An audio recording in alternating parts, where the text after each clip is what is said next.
It started with a phone call. Detective Daniel Cross had been on the force for 5 years, young, sharp, and stubborn. That night, just as he was preparing to head home, his desk phone rang. The voice on the other end was frantic. A woman whispered through heavy breaths. "They're coming for me. If I don't make it out, remember this name, Evelyn Hart." Then silence. The line went dead. The next morning, Daniel dug into the records. Evelyn Hart, reported missing 2 days ago. Her file was thin. 28 years old, graphic designer, lived alone, no history of trouble. But something was odd. Her file had already been flagged, by someone higher up. A big red stamp across the page, case closed. Except she wasn't found. Daniel drove to Evelyn's apartment. The door was unlocked, no sign of forced entry. The air inside was stale, like no one had been there for days. On the coffee table, a phone, cracked, screen black. And next to it, a matchbox from a bar downtown. Inside the matchbox, a folded paper. A single word was written, "Run." The bar was dim, reeking of smoke and cheap whiskey. Regulars stared at Daniel's badge but said nothing. The bartender, a burly man with scars on his knuckles, slid Daniel a drink without asking. "You're looking for Evelyn, aren't you?" he said flatly. Daniel froze. He hadn't mentioned her name. The bartender leaned closer. "She was here. Left in a rush.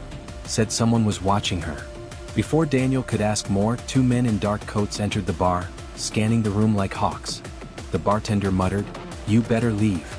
Daniel slipped out the back door. The men followed.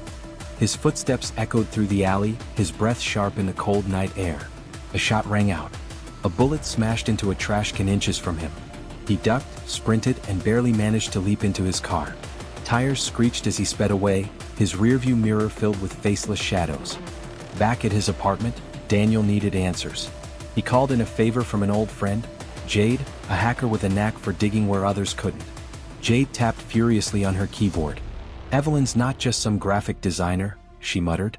Her screen lit up with files, encrypted documents, bank records. She was tracking something, an organization that launders money through charities. The name keeps popping up, the Black Chamber. Daniel frowned. He had heard whispers of the group, but nothing concrete. Until now. Following Jade's lead, Daniel tracked Evelyn to a safe house on the outskirts of the city. The place was stripped bare, except for a wall covered in photos, maps, and strings connecting names like a spider's web. At the center of it all, his own captain's face. Daniel's phone buzzed. A text from an unknown number. "You should have stayed out of this. She's not who you think." Then another message. A video file. Daniel pressed play. Evelyn appeared on screen, her eyes darting nervously. "If you're watching this, it means they've found me. Don't trust anyone. Not the cops. Not your friends. Especially not me." The video cut to black. Confused and shaken, Daniel returned to headquarters. His captain greeted him with a stern look. "You're digging where you shouldn't, Cross."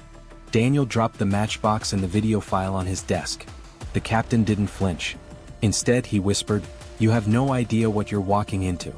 Moments later, Daniel was summoned to the interrogation room. But not as the detective. As the suspect. They accused him of tampering with evidence, of aiding Evelyn's disappearance. Every file he had touched was altered. His fingerprints were everywhere. He realized too late he was being framed.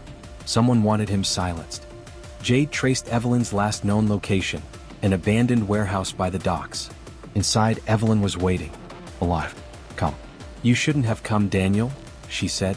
The warehouse lights flickered on, revealing armed men surrounding him. Evelyn stepped forward. "You were supposed to take the fall. That phone call? It wasn't a cry for help. It was a warning, for you." Daniel's heart pounded. He reached for his gun, but Evelyn smiled coldly. "Put it away. You're already dead in their system. Out there you're a fugitive. In here, you're just leverage." Just as the men closed in, gunfire erupted from the rafters. Jade had hacked into the security system, cutting the lights and sending chaos into the room. Daniel fought his way through, pulling Evelyn down with him.